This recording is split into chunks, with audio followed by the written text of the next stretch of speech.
Hello বন্ধুরা, আসসালামু আলাইকুম। কেমন আছেন সবাই? আলহামদুলিল্লাহ আমি অনেক ভালো আছি। আজকে আরেকটা ডেইলি ব্লগ নিয়ে আপনাদের মাঝে হাজির হলাম। তো আমার আজকে ব্লগে এই জিনিসটা আমি প্রথমে দেখাচ্ছি। এটা আমি চেঞ্জ করছি, মানে বসার যে জিনিসগুলো আমি রাখছি ওগুলো আমি চেঞ্জ করছি, এই জন্য আপনাদের সাথে শেয়ার করলাম। তো এখানে আমার বাজার করা হয়েছে লাল শাক আর ছোটো আলু। এই ছোটো আস্ত আলু দিয়ে আজকে মুরগির মাংস রান্না করব। এই ছোটো আস্ত আলু দিয়ে যদি মুরগির মাংস রান্না করা হয় অনেক মজা লাগে।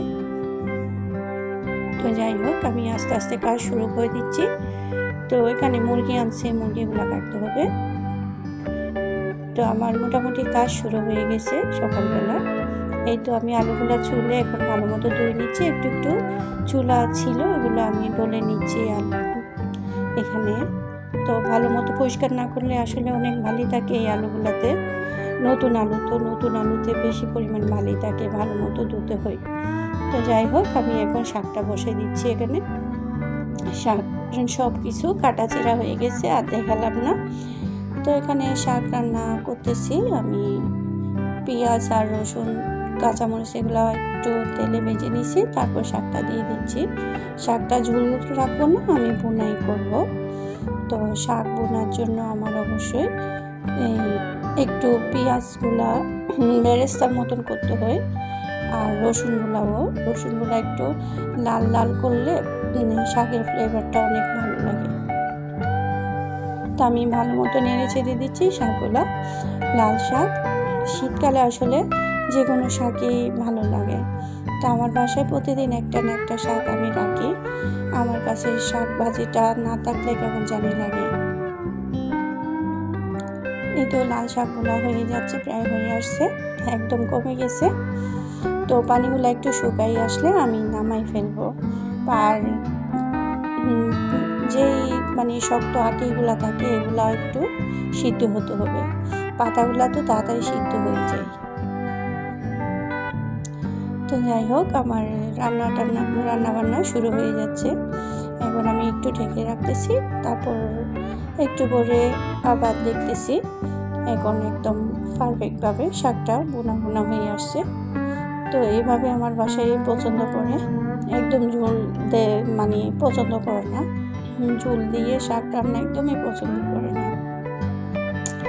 তো যাই হোক, শাকটা রান্না হয়ে গেছে। এখন আমি মুরগিটা বসিয়ে দেব, মুরগি রান্না। এখন আমি বড় পাতিল বসাই দিলাম।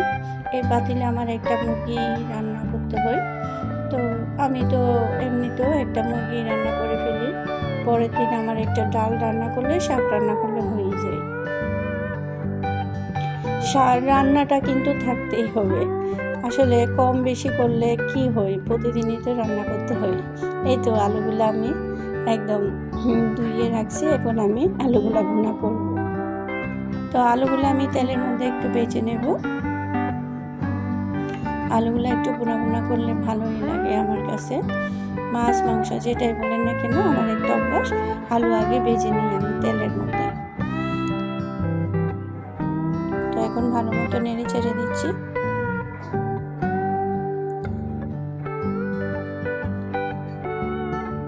তো আমার ভিডিওটা যারা এতক্ষণ দেখতেছেন সবাইকে অসংখ্য অসংখ্য ধন্যবাদ। সবাই একটা লাইক দিয়ে দেন। লাইকের পরিমাণটা একদমই কম হয়, তো ভুলে যাবেন না, মনে করে একটা লাইক দিয়ে দিবেন। তো আমি এই পর্যায়ে এখানে আদা রসুন পেঁয়াজ বাটা দিয়ে দিছি। আমি পেঁয়াজ কুচি দিই নাই, পেঁয়াজ একটু বেশি পরিমাণ বেটে নিলাম। পেঁয়াজ বাটা এগুলো সব বাটা, ব্লেন্ড করা না, সব বাটাই, শিল বাটায়। তো এগুলো সব আমি কষাই নিচ্ছি। তো আমার ভিডিওটা যদি আপনাদের কাছে ভালো লাগে একটা সুন্দর মতো কমেন্ট করবেন। আর যারা নতুন সাবস্ক্রাইব করছেন তারা অবশ্যই কমিউনিটিতে লেটার দিবেন। আর যারা আমার ভিডিওটা দেখে এখনও সাবস্ক্রাইব করেন নাই অবশ্যই সাবস্ক্রাইব করে নেবেন। তো এখানে আমি এই গরম মশলার পাউডারটা দিলাম। আমি আস্ত দারুচিনি, এলাচ, তেজপাতা এগুলা এখন দিই না, কারণ বলছিলাম আপনাদেরকে আরেকটা ভিডিওতে আমার বাচ্চারা পছন্দ করে না, তাই আমি পাউডারটা ইউজ করি। এখানে পাউডারটা অ্যাড করি। তো এখানে পাউডারটা অ্যাড করছি। সব মশলা কষানোর পর এখন আমি মাংসটা দিয়ে দিলাম। তো মাংসটা ভালো মতো আমি নেড়ে চেড়ে দিচ্ছি। তো এইভাবে যদি আপনারা রান্না করে থাকেন অবশ্যই আমাকে কমেন্টে জানাবেন। আর যারা রান্না করেন নাই তারা অবশ্যই ট্রাই করতে পারেন আমার যদি এই রান্নাটা আপনাদের কাছে ভালো লেগে যায়। তো অনেক মজা হয়েছে। আমি যে কোনো রান্না টেস্ট করে আপনাদের সাথে শেয়ার করি, কারণ হয়তো মিথ্যা কথা বলে আপনাদের মন জয় করার আমার দরকার নাই। তো আপনারা চেষ্টা করতে পারেন এরকম রান্না করতে। তো এখানে আমি কাঁচামরিচ, ধনেপাতা এগুলা দিয়ে দিচ্ছি। আর মুরগির মাংস রান্নাটা হয়ে গেছে প্রায়। আমি অনেক কিছু স্কিপ করছি, সব কিছু দেখানো হয় না, সম্ভবও না, ভিডিওটা অনেক বড় হয়ে যায়, তাই আমি অল্প স্বল্প দেখাইয়ে আপনাদের সাথে শেয়ার করলাম। এই তো আমি জিরার গুঁড়াটাও দিয়ে দিলাম। এখানে মাংস কালারটা কত সুন্দর হয়েছে দেখেন। এই আমার শাকভাজি আর মাংস রান্না আমি পরিবেশনের জন্য নিয়ে আসলাম। কেমন হলো দেখেন। এখন আমি খেতে বসবো দুপুরের খাওয়া।